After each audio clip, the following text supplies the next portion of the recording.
Ya Tuhan, kami sering berdoa, jauhkanlah kami dari yang jahat, tetapi seakan-akan kehidupan kita ini dekat-dekat terus.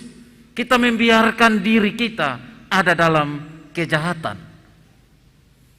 Kita berdoa untuk juga bisa kehendak-Mu yang jadi dan bukan kehendak kami. Kita bilang begitu.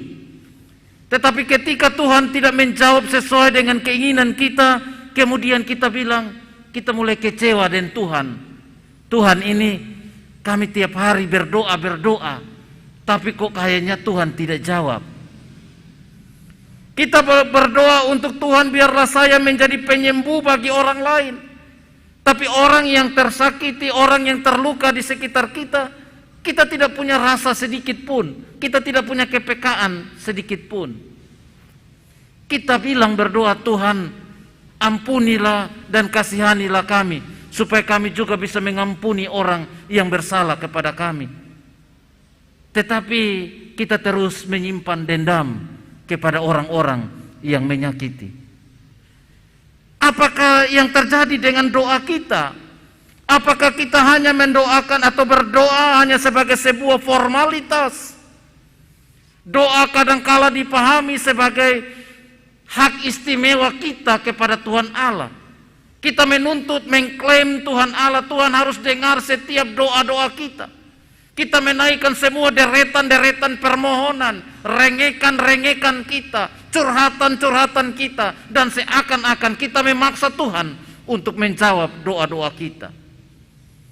Ada yang salah? Salah. Ketika kita memaksakan itu, seakan-akan kita merampas kedaulatan Tuhan, kita merampas kebebasan Tuhan berkehendak atas kita. Hari ini kita belajar tentang doa Tuhan Yesus di Taman Getsemani. Taman Getsemani adalah taman yang dipakai sebagai tempat untuk beristirahat bagi orang-orang Yahudi. Tempat ini menjadi tempat ketika mereka melakukan perjalanan jauh, kemudian mereka beristirahat. Begitu juga Yesus dan murid-murid, taman ini bukan taman yang asing. Mereka juga pergi ke situ untuk beristirahat. Dalam catatan sejarah yang lain menyatakan bahwa taman ini juga dipakai orang untuk menjadi tempat persembunyian karena jauh daripada keramaian. Tempat orang untuk melarikan diri karena mereka akan pergi ke hutan yang luas. Taman ini menghubungkan jalan itu. Yesus bersama murid-muridnya pergi ke taman itu bukan sekedar beristirahat, tetapi ada sebuah perasaan yang ada dalam dirinya, bahwa hatiku sangat sedih, mau mati rasanya. Dia sudah rasa bahwa dekat-dekat waktunya. Dia pergi ke taman itu bersama dengan Petrus, Yohanes, dan Yakobus.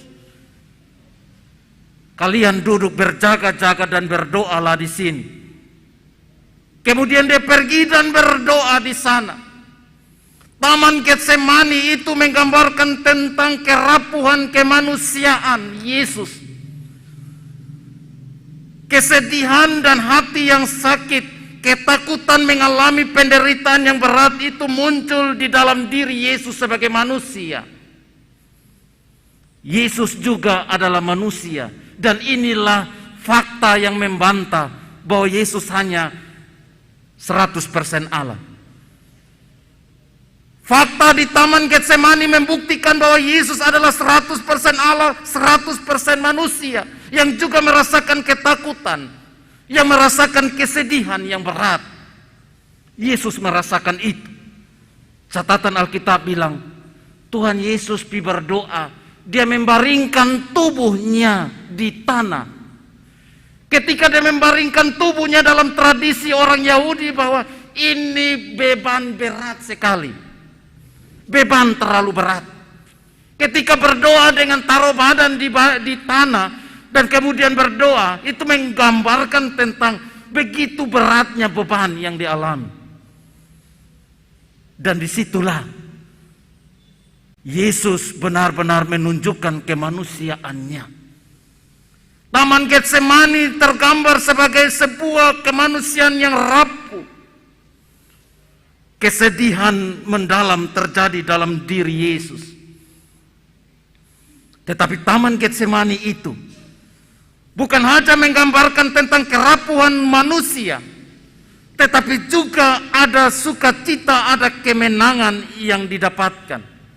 Bukan saja ada keputusasaan di tengah-tengah kondisi itu, tetapi ada sebuah kemenangan yang didapatkan dalam diri Tuhan Yesus. Ia berjuang, ia terus berdoa dan membangun doa kepada Tuhan, kepada Bapanya. Dan dia memulai doanya dengan memuliakan, memuji nama Tuhan, memuji Bapanya. Tidak ada yang mustahil